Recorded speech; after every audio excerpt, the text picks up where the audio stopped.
the next step is to do the actual binding.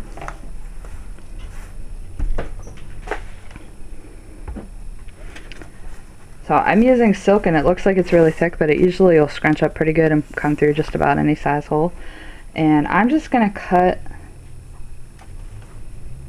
I just guess based on what I think I want it to look like. And keeping in mind that you're going to tie like at least one knot, possibly two.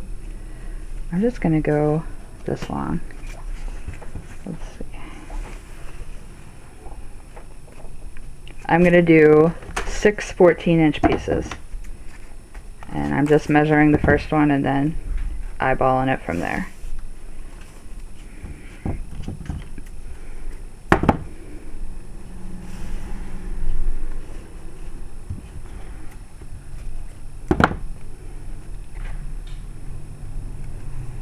If you are using the silk, you want to make sure that the knots aren't so big that you don't think they'll go through your holes, because then you'll have to cut another piece anyway.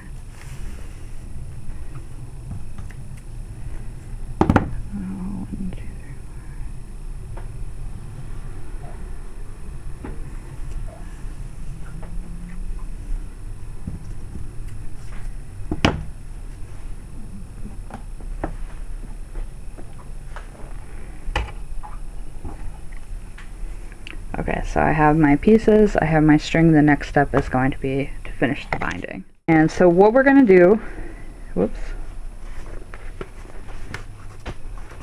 I put him the wrong way, okay, is we are just going to take our pieces of fiber, whatever you have decided to use, and we're going to put it through. We're going to start, I'm going to start at the bottom, doesn't really matter. We're just going to thread this through. As I said, with the silk, it'll squish up pretty good.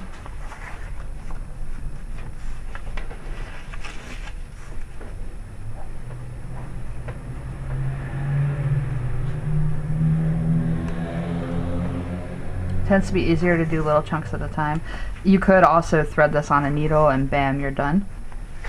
In fact, I probably have a needle that would work, but I'm going for quick.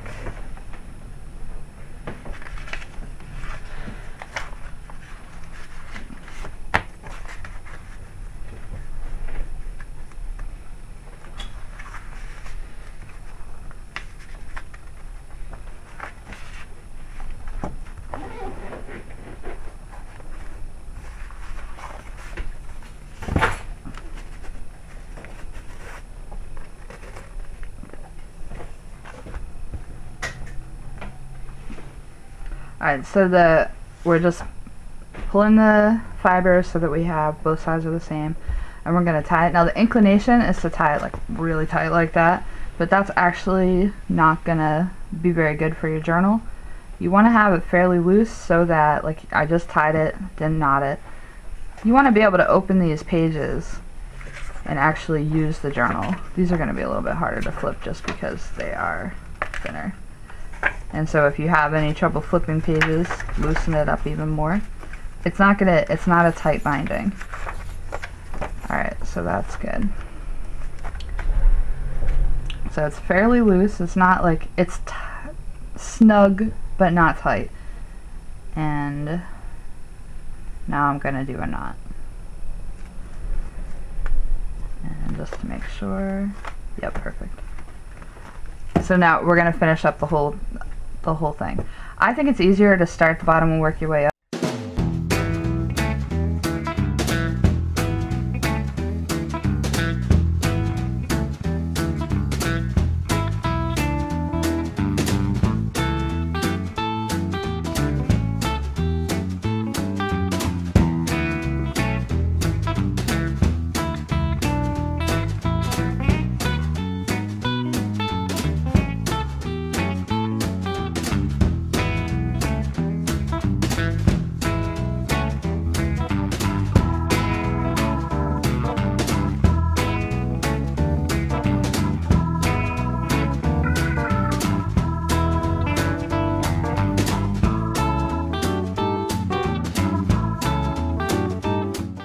I decided to leave this untied because I thought the middle ones are going to be the hardest.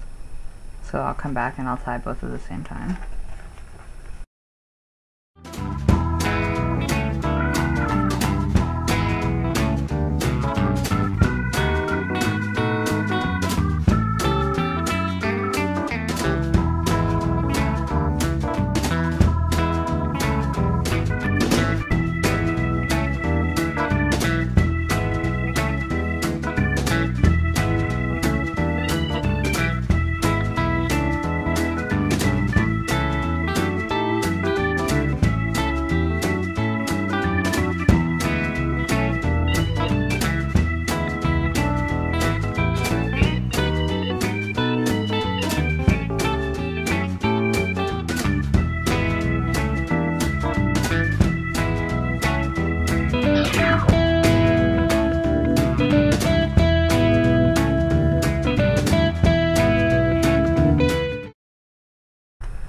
So I'm just opening up the pages, making sure everything's loose enough, but also not so loose that it's like completely falling apart.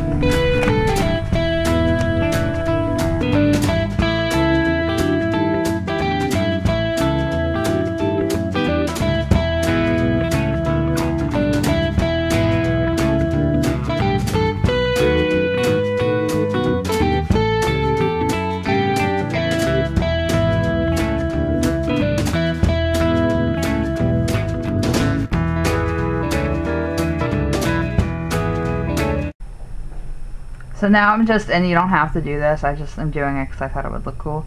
I'm tying one strand from each of the segments together. So this is our finished journal. We have the knots on the edges. It opens up easily, turns fairly easily. Could be better, but it'll work. I think that part of it is because I have such a thick fiber and relatively small holes. This might, I guess, actually work better if you did all the pages and then bound them together later. This envelope turned out like it works pretty good, so I have like a little place to add some whatevers. This I'll end up decorating and painting, and so now I think it's time to get started in the journal.